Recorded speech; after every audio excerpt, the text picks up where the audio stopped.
Hai, masih ramai lagi orang yang bertanya, bahaya sangat ke virus COVID-19 ni sebenarnya?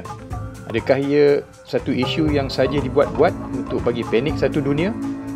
Untuk mengetahui jawapannya, mari kita sama-sama tengok fakta-fakta tentang virus ini dan bagaimana ia merebak. Fakta 1. Virus dari corona mula dikesan pada tahun 1930 yang hanya memberi kesan kepada ayam. Pada tahun 1940, dua lagi strain yang memberi kesan kepada tikus iaitu MHB dan TGEV diketahui. Namun, pada tahun 1960, manusia mula dijangkiti melalui wabak selsema Human Coronavirus 229E dan Human Coronavirus OC43. Selepas itu, pada tahun 2003, SARS Coronavirus, 2004, H Coronavirus NL63 dan pada tahun 2005 HKU, 2012 MERS Coronavirus dan terkini SARS Coronavirus 2 atau dikenali sebagai COVID-19 kerana dikesan di Wuhan pada tahun 2019 dipercayai berasal dari kelawar yang dimakan manusia. Fakta 2. Persamaan tentang kesemua coronavirus dari dulu hingga sekarang adalah ia menyerang sistem pernafasan. Itu adalah punca pertama ia sangat berbahaya. Ini kerana jika kita tidak mendapat bekalan oksigen mencukupi dalam badan, kita akan mati dalam masa yang singkat. Bayangkan anda tidak boleh bernafas dalam masa 1 minit. Fakta 3. Saiznya hanya 120 nanometer. Ini bermakna ia tidak boleh dikesan dengan mata kasar atau mikroskop biasa. Hanya elektron mikroskop sahaja yang dibesarkan beribu kali mampu memberi imej virus ini. Jadi disebabkan ianya tidak kelihatan, ramai tidak sedar kehadirannya dan bahayanya. Fakta 4. Virus ini juga mempunyai ciri di mana ia boleh hidup di permukaan benda biasa seperti plastik, besi, tembaga, kertas dan sebagainya sehingga 72 jam menurut kajian yang diterbitkan oleh The New England Journal of Medicine. Ini bermakna seseorang itu boleh memegang benda yang dicemari 72 jam lepas tanpa disedari dan menyebarkannya kepada orang lain. Fakta 5. COVID-19 juga boleh merebak melalui sentuhan kerana permukaan kulit orang yang dijangkiti virus akan membawa virus tersebut untuk dipindahkan kepada orang seterusnya. Fakta 6. Ia juga berjangkit melalui cecair yang terhasil dari manusia yang berbentuk aerosol, iaitu apabila seorang itu bersin berhampiran kita. Risiko ini tinggi kerana kita tidak boleh mengagak bila seseorang itu akan bersin. Berada dalam jarak 6 kaki dengan orang tersebut meletakkan kita dalam risiko yang tersangat tinggi. Risiko ini berganda tinggi jika kita berada di tempat awam, di mana kadang-kala kita tidak menyedari pun ada orang bersin berhampiran kita, terutama di tempat sesak dan bising. Fakta 7. Tempoh pengeraman virus ini adalah antara 7 ke 14 hari.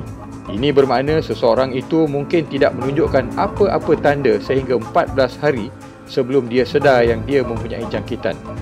Ini adalah sangat berbahaya, terutama kepada orang yang banyak berjumpa dengan orang lain. Keluarga terdekat juga adalah mangsa utama.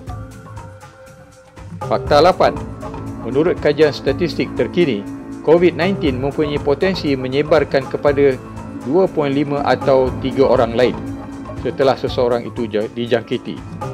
Ini bermakna pada lapisan ketiga, 27 orang telah dijangkiti. Bayangkanlah apabila telah menjadi lapisan yang ke-10.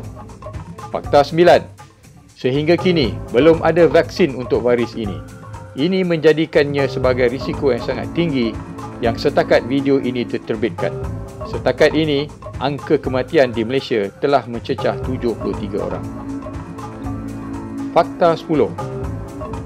Disebabkan kadar jangkitan yang tinggi, hospital terpaksa menangani jumlah pesakit yang besar. Ini memberi impak dan beban kepada kaki tangan dan peralatan. Walaupun kita antara negara yang menunjukkan penurunan, namun angka-angka kita masih tinggi kerana dari jumlah keseluruhan iaitu 4,530 orang, di mana 1,995 telah sembuh, 2,462 orang masih dirawat dan 165 kes baru. Jadi walaupun virus ini berbahaya, namun jika orang ramai tidak mengendahkan perintah kawalan pergerakan atau tidak jujur kepada pihak kesihatan, angka ini boleh meningkat semula menyebabkan kaki tangan barisan hadapan terlalu terbeban dan peralatan yang mencecah kadar penggunaan maksima yang pastinya akan menjadikan rawatan sukar, sekaligus meningkatkan risiko pesakit. Fakta 11. Adakah terdapat negara yang telah keluar dari masalah ini? Jawapannya adalah hampir. Beberapa negara telah mencatatkan angka kematian kosong dan kes baru yang kurang dari 10, seperti Taiwan, Singapura, Jordan, Kosovo, Kenya, Venezuela, Uruguay, Salvador dan banyak lagi. Ini menyebabkan keadaan agak terkawal di negara mereka. Fakta 12. Walaupun virus ini berbahaya, ia tidak boleh merayap atau terbang bebas di udara. Manusialah penyebar utama. Oleh itu, sifat dan kedegilan manusia itulah akhirnya lebih berbahaya daripada virus itu sendiri. Oleh itu, sama-samalah kita mengambil langkah mudah untuk menangani isu ini dengan membasuh tangan dengan sabun selama lebih 20 saat dengan cara yang betul, mematuhi arahan perintah kawalan pergerakan dan segera membuat saringan dan mendapatkan rawatan jika baru kembali dari kawasan jangkitan atau mengalami gejala sakit tekak, demam panas dan sesak nafas. Diharapkan perkongsian ini akan meningkatkan kesedaran dan mengubah perlakuan kita. Semoga Allah mengeluarkan negara kita segera dari musibah ini, insya-Allah. Sekian, terima kasih kerana menonton video ini.